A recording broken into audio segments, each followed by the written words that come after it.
नमस्कार मित्रांनो, वैशालीज क्लास चॅनलवर तुम्हा सर्वांचे सहर्ष स्वागत आहे। आजच्या या व्हिडिओमध्ये आपण पाहणार आहोत आई या शब्दाचे समानार्थी शब्द। तुम्ही जर या चॅनलवर नवीन असाल तर हे चॅनल लगेच सबस्क्राइब करा।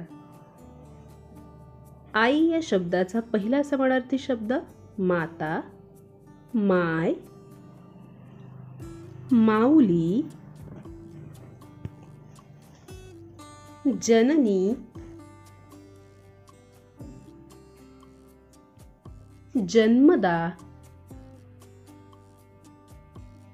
जन्मदात्री, मातृ, मातोश्री, अंबा, आऊस। मित्रांनो, तुम्हाला आई या शब्दाचा कोणता समानार्थी शब्द आवडतो ते खाली कमेंट बॉक्समध्ये लिहून मला अवश्य पाठवा। मी तुमच्या कमेंटची वाट पाहते। पुन्हा भेटूया नवीन व्हिडिओसह। थँक्यू।